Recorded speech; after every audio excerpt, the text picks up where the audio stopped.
Shut up and sit down. All right, welcome to Making It Happen with Matt and Lynda. Hey. I'm your host, Matt Zimmer. With Lynda. me as always, Lynda Joyce Brown. How's it going, Lynda? It's good. Good. It's good. We are at UCI Irvine, UC Irvine's business school yet again, 2 weeks in a row. This is where you were kind of one of your pioneers of birthing place of your masters. Sure. One of two. Yeah, sure. Absolutely. Really? This One is of two? my business stomping grounds, I guess, for a few years at least. That's good. So, well, before we get into it, we should mention our sponsor. We are sponsored by EE, a startup services consulting company. So if you need help with pitch deck, raising capital, getting your business ready to scale, go to myee.co and they can help. Awesome. All right. Okay. So why don't we get into a little bit what we wanted to talk about? You've got maybe a question for me. It's kind of off the cuff, off the wall. Sure.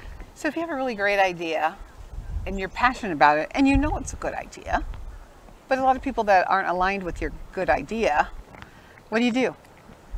Does that make sense? Yeah. So, you know, I mean, so there's maybe two different ways to answer this. Okay.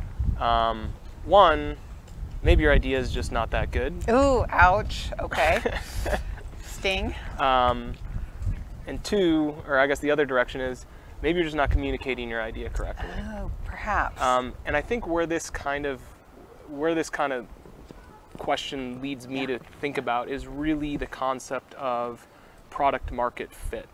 Oh, okay, that makes sense. And if you think about so product market fit means you have the right product for the right market. Okay, so when we talk about in a startup, really where a startup is trying, what you're really trying to get to before you before you dump capital on your company, where you really want to get to is some sort of proof point of product market fit, some sort of proof point saying that we have this thing that this market wants. We know how to sell it. We know what our margins are going to look like, or we've got a pretty good idea. And really, what we need is more capital to kind of just increase the amplitude of what we're doing. Okay, so that's where you're trying to get to. So the way to achieve product market fit, and to answer your question, like, keep it simple. How do you say it again, just so I've got it in my head? The question? Yeah. I didn't write it down, but when you have a good idea and the people that are your support system aren't aligned with it. Right. So, so with product market fit, there's two things. Okay. There's product and then there's market. Okay. And most startup founders, are technically savvy. They know the product. Right. And so what they inevitably do is, and I'm very guilty of this. Yeah. What you inevitably do is you iterate, you tweak your product. Okay. Chasing, hey, I know there's this market. Right. At some point, I'm going to tweak that product until it fits that market, and at that point, I will achieve product market fit. Right. Okay. What most people don't do, and what most people don't understand, is you can also tweak your market. Oh, wow. And what you may just not be doing is your market just may not be what you think your market is. So, it might be the entire wrong market. You might be just selling to the wrong group of people. Okay. You might be selling the wrong thing, the wrong feature set. Oh, wow. Okay. But or maybe it's priced wrong, or all these things. And what I would say is that those aren't really product problems. You could sell the same product in a billion different ways. Okay. And you don't need to change the physical item, or even if it's a digital item, you don't really need to change the product. You really just need to change the communication, the method, and who you're communicating it to. Got it. And that's really solving the market side. So really, if when you're communicating an idea is not landing, try talking about it in a different, before you go and you start changing it. Okay. It's way easier to be like, all right, like that didn't land. Let me rethink how I'm communicating, or let me go talk to somebody that is so far off the beaten path of what I would normally Right. talk to. Right. And let me talk to them about this idea and see if I have a better conversation. Okay. Because I don't know about you, but like what I really like doing is when I'm enjoying something, I like talking to other people that are interested in what I'm doing. Of course. It almost doesn't matter what I'm doing. Right. Okay. Like, oh, I like cricket, you like cricket, cool, let's talk about cricket. I like water skiing, you like water skiing, cool, like it doesn't really matter. So from a business perspective, like as an entrepreneur, I'm just really excited to have a solution that you're excited about. Got it. Okay. I can't get so enamored that,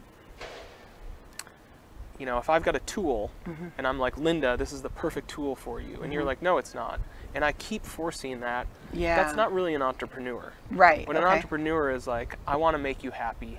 Oh, of course. I think this is the perfect tool, but I understand you don't think it's the perfect tool. I'm willing to forego my perfect tool to create the perfect tool for you. Got it. And the perfect tool for you may be different than what the perfect tool I think is, but that's okay. So would you say a great entrepreneur would be someone who listens after they have a great idea? Does that make sense? Yeah, I mean, it's mostly a listening job, and then small streaks of very high output. What do you mean, small streaks of high output? I don't know what that means. Like you wanna listen as long as you can. Oh, okay. And when you've got as much information as you think you can possibly get, you make a decision and you move. Got it. And you move as fast as you can for as far as you can. Okay.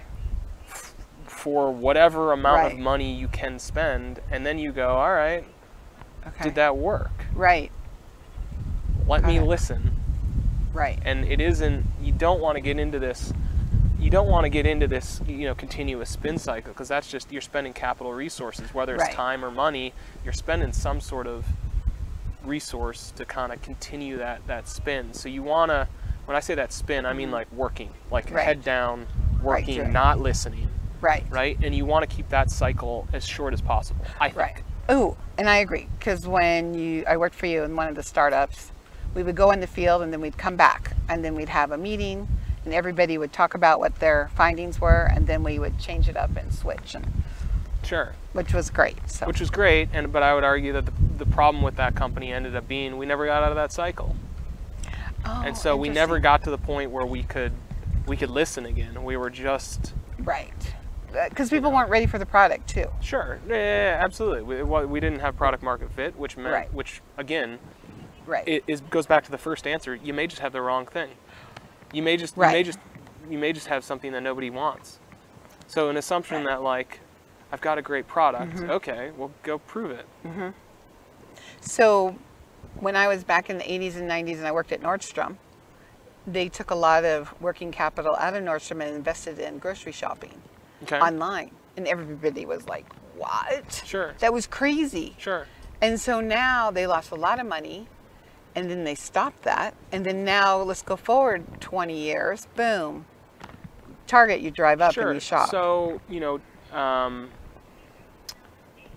market, like, talking about people thinking you're crazy or thinking whether or not you have a good idea, like timing's really important Everything, too.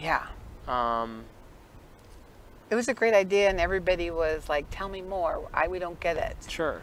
And then it was just as the iPhone was coming out and all of that. And so it was just an interesting concept to look back. But so I would argue, maybe I don't know if this is fact or not, but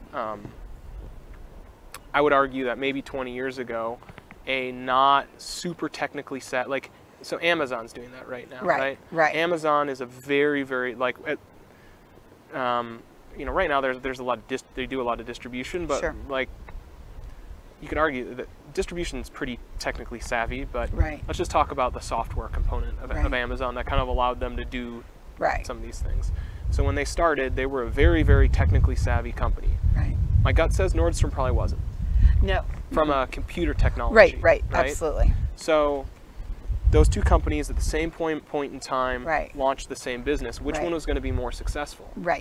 I mean, like Nordstrom didn't have a chance. Right, of course. They could have never done it. Now they can. Today, you know, the cost of getting into that business is so much lower. And when I say the cost, they don't need to hire an entire tech company. Right. They can piece these things together from existing Absolutely. things. They may be able to enter that market in maybe a different way, and maybe they will never be as big as Amazon or what, you know, who knows what the future looks like. But you know, there's kind of a new entry point. And even for so if and that said, if Nordstrom can do it and get into the market, well, shit, man, that means, you know, much smaller companies that are more agile can probably get into the market too. So the fact that Amazon has generated this ecosystem, you know, this with cloud computing and apps that can easily talk to each other and whatever, they've essentially created the next batch of competition.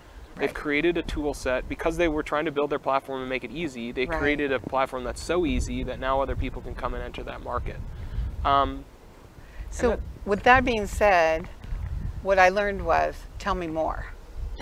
I don't get it, tell me more. And so I don't think anybody was ready to hear it, but now they are, and Nordstrom learned from it because now they do things like flash sale, and they bought other online apps too. So it was good. With every mistake, there's always good, or you get to see what's going on. Sure. Well, Matt Zimmer, thank you for this time. I think we summed this up. All right, cool. Well, thank you, Lynda, as always. Yep. And we'll be back next week. We'll continue making it happen. We hope you do the same. Absolutely. All right, thanks, Lynda. Okay. Bye.